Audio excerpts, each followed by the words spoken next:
Assalamualaikum warahmatullahi wabarakatuh. Perkenalkan, nama saya Prayoga Gafridison. Saya dari Program Studi Informatika, Fakultas Teknik dan Ilmu Komputer, Universitas Pancasila Tegal. Dalam kesempatan kali ini, saya akan membahas tentang data breach atau pelanggaran data yang saya rangkum dalam judul Evaluasi Penyebab dan Strategi dalam Menangani Data Breach. Apa sih yang menjadi masalah atau yang latar belakangi terjadinya data breach ini? Pertama, pada tahun 2021, database milik Facebook yang berisi informasi pribadi sekitar 530 juta akun pengguna di sekitar 106 negara terbongkar karena tindakan kriminal. Kemudian yang kedua, pada Mei 2021, ada lebih dari 100 juta data pribadi pengguna Android juga terbongkar karena masalah konfigurasi. Terbongkarnya informasi pribadi menyebabkan terjadinya data breach atau pelanggaran data yang dapat mengakibatkan kerugian finansial, kerusakan reputasi, dan keamanan pribadi dari individu hingga sebuah organisasi atau perusahaan. Lalu, apa penyebab data breach ini terjadi? Dilansir dari Australian Government Office of the Australian Information Commissioner 2024, penyebab data breach atau pelanggaran data terbesar terjadi karena malicious atau criminal attack, ya, sebesar 67%, kemudian diikuti human error yang sebesar 30%, dan juga diikuti oleh system fault atau kegagalan sistem sebanyak 3%. Dari tindakan kriminal atau eksploitasi yang dilakukan oleh hacker, phishing menjadi tindakan kriminal terbesar yang dilansir dari Australian Government Office of the Australian Information Commissioner sebanyak 31%, kemudian diikuti ransomware, kemudian diikuti oleh pencurian kredensial, brute force hacking, dan malware. Tindakan eksploitasi oleh hacker ini menjadi kegiatan atau serangan terbesar terhadap data informasi pribadi yang menyebabkan data breach atau pelanggaran data yang mengakibatkan kerugian terhadap individu ataupun organisasi. Yang kemudian kedua, penyebab data breach terbesar adalah karena human error. Human error terjadi karena tindak ceroboh yang dilakukan oleh individu atau manusia itu sendiri. Yang pertama bisa dikarenakan karena memberikan informasi pribadi pada orang lain tanpa mengetahui apa resiko yang akan terjadi terhadap dirinya sendiri ataupun organisasi yang dia ikuti. Kemudian terjadi kesalahan atau menginstal aplikasi sembarang yang belum terakreditasi ataupun yang tidak terverifikasi aplikasinya.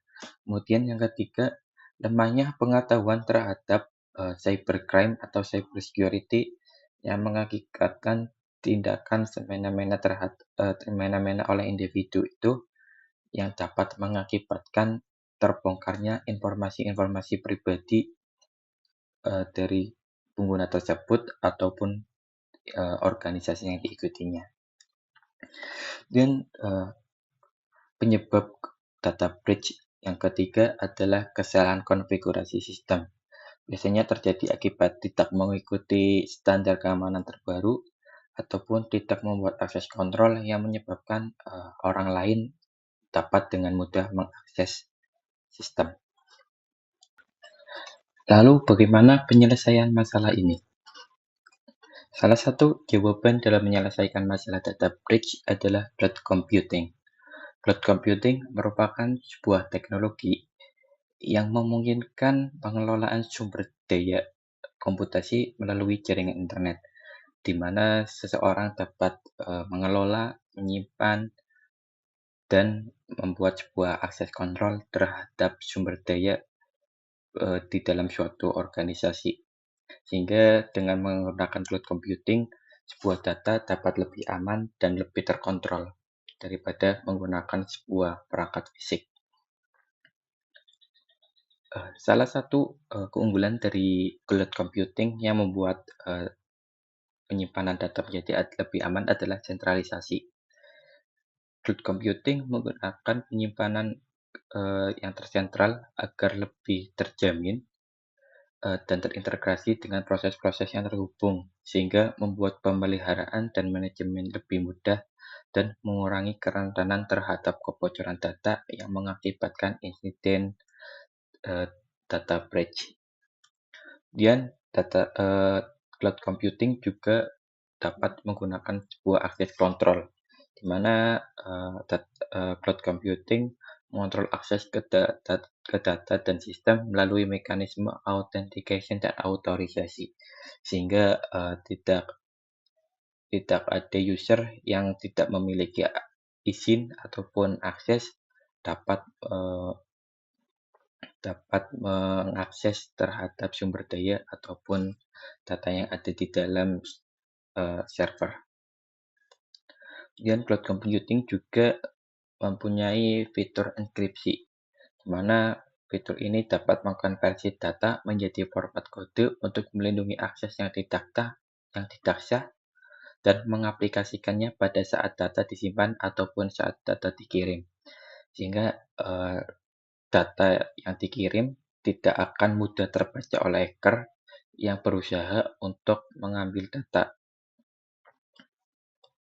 Kemudian cloud computing juga mempunyai fitur dalam backup dan recovery. Dari kemudian backup dan recovery ini menjadikan data dapat dipulihkan saat terjadinya pelanggaran ataupun kegagalan sistem, dan juga data dapat disimpan dalam tempat yang lebih aman dan terjaga. Cloud computing juga mendukung keamanan jaringan, di mana cloud computing menjaga dari serangan cyber dengan akses yang tidak sah melalui firewall, IDS or IPS, dan juga dapat menggunakan VPN atau Virtual Private Network. Kemudian yang terakhir, cloud computing selalu mengupdate regulasi dan menggunakan standar keamanan cyber dunia. Cloud computing selalu menaati regulasi dan standar yang relevan seperti GDPR dan PCI DSS yang menjadi kekuatan yang sangat penting pada keamanan cyber, sehingga mengurangi serangan terhadap criminal attack dan menjaga keamanan data.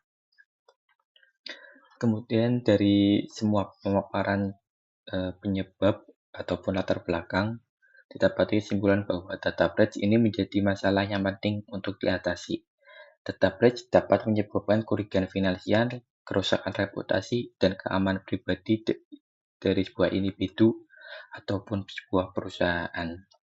Penyebabnya menyaburnya pengumpulan, pemrosesan, dan penyimpanan data pribadi yang tidak terkontrol oleh keamanan, sehingga beberapa penyebab tersebut dapat menyebabkan terjadinya insiden data breach. Dan penggunaan cloud computing dapat menjadi solusi yang baik dalam memecahkan ataupun menanggulangi masalah terhadap data breach. Cloud computing mempunyai fitur akses kontrol, enkripsi, keamanan jaringan, backup dan recovery, dan sentralisasi yang membuat penyimpanan data menjadi lebih aman, terjaga dari serangan-serangan cyber. Baik, itu saja mungkin yang bisa saya sampaikan dalam video kali ini tentang pembahasan data breach, dari bagaimana evaluasi penyebab dan bagaimana cara menanggulangi tindakan data breach. Dan referensi-referensi yang saya pakai saya tampilkan pada slide terakhir ini. Itu saja, terima kasih. Assalamualaikum warahmatullahi wabarakatuh.